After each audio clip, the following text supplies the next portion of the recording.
Okay, going to change out the fork oil on my 84 CB450SC Nighthawk. I've had it for a couple of years. I thought I'd done the fork oil, but I checked my logbook and it seems I haven't. So it's time. I want to find out how much is in each fork. It's kind of not handling the way I want it to handle, so I'm not sure. But anyway, I'm going to do that, drain it out, and see what's in each fork, and then refill it. It's supposed to be, according to the manual for this model year, around 192 mils. So we'll do that. So the first thing I did was it's got the air assist forks. So I removed the cap here on the right fork, and there's only about 11 pounds pressure inside, but it'll spit oil up at you. So I just put a rag over the Schrader valve there and friggin' pressed down on it with a small screwdriver, and it released the air pretty quick. And then to take off the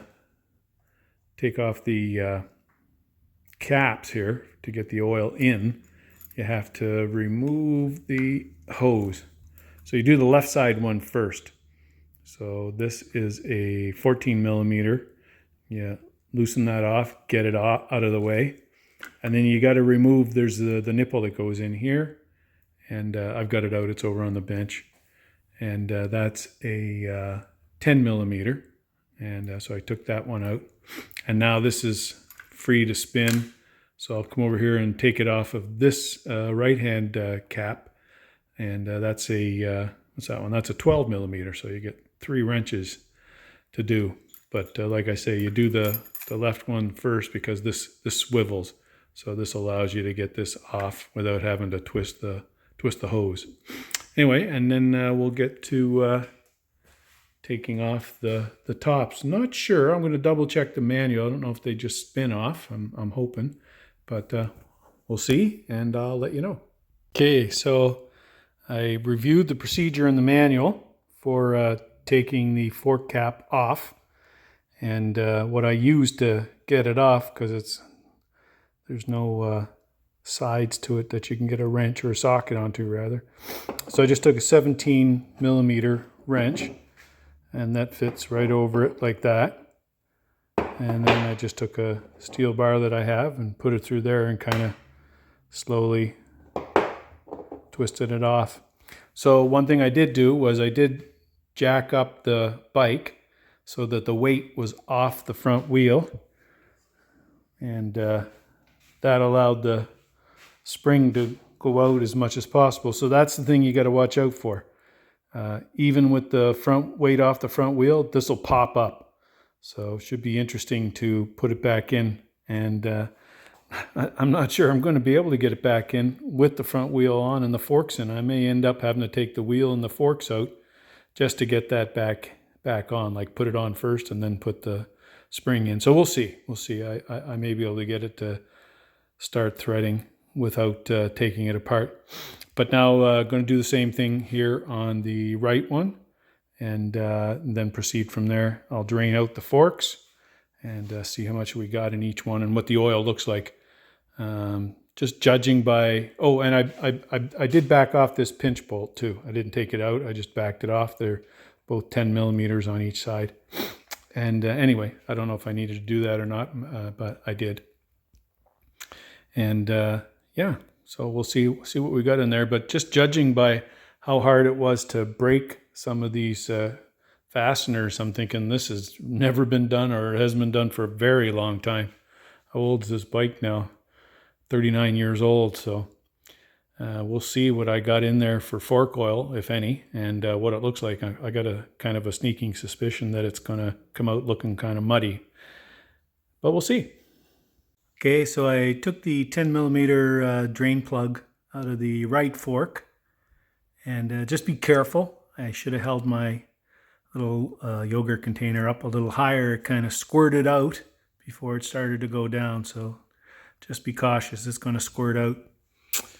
So then the little bolt here has a copper washer on it, So I'm going to reuse that. I'll anneal it to soften it up again. Copper's kind of a neat, actually it's a very unique metal. You can heat it up and to get it red hot, and it'll anneal it, make it soft again, and you can either quench it in air or quench it in water. You don't have to quench it fast, you can quench it slow and it still holds the annealing. But anyway, I'm going to reuse that, use that washer. So here's the oil that came out. It should be 190 milliliters, and it's just a little more than 150. So it was low, and it is really black and really quite light as well. There's a little bit of oil that was in the bottom of this container, fresh engine oil. I think it was 10W30. So you can see this stuff floating on top of the 10W30. So I don't know how light this stuff was. I'll check the spec in the manual. I haven't looked yet to see what oil to fill it back up with again, but I'm guessing 30 weight. But anyway, I'll check the spec and see what it's supposed to be. So that's the right fork. Now we'll go do the left fork and see what we got. Okay, and the left fork had quite a bit less than the right fork. It was only about 125, just 125, 130 milliliters. And a different color. It was lighter green, had a real green. You can see when I roll that around, see that green tinge. And in the bottom of the container, it looked like there was some little flecks and little pieces. So not quite sure what the heck that stuff was, but I know there's no oil on the fork slider, so I think the seals are okay. So I'm going to proceed anyway with topping them back up, and we'll see how it goes from there. But yeah, both forks, oil was absolutely terrible, and was low in both of them. So we'll top it up with some fresh oil once I find out what it is, and I'll let you know in a little bit. All right, so I checked the Climber manual, and it says 185 milliliters of automatic transmission fluid. And the Honda manual says automatic transmission fluid as well. So that's what's going back into it. I think it said 190 milliliters, so I'm just going to put 185 or so, somewhere in between there. I don't want to overfill it. And then I got the right fork done. I'm just getting ready to fill up the left fork. I had to move the banjo bolt a little bit for the brake line. I'll reposition it, just because when you come in here, you got to push down and against the spring as you're trying to turn it, and I just needed room for my fingers to get in there. It wasn't too bad once I got it done, and I greased up the threads too. That helped a lot when I was tightening them up. It actually tightened up a lot easier than it loosened, so greasing the threads was the right thing to do. I still have the bike jacked up, so no weight on the wheel, which is what you want, so that the spring is not pushed up as high as it could be pushed up if there was weight. But yeah, so it's holding. No drips, no leaks out of the drain there on the bottom. So I think we'll be okay once I put in the right amount. Some fresh ATF. There's quite a difference between the two forks. I mean, the stuff that came out of the right fork was really bad. And the left fork wasn't much better, but they were both green. So I don't know if what Honda put in there in those days for ATF was green ATF, but I'm always used to the pink or red stuff. So that's what's going in there.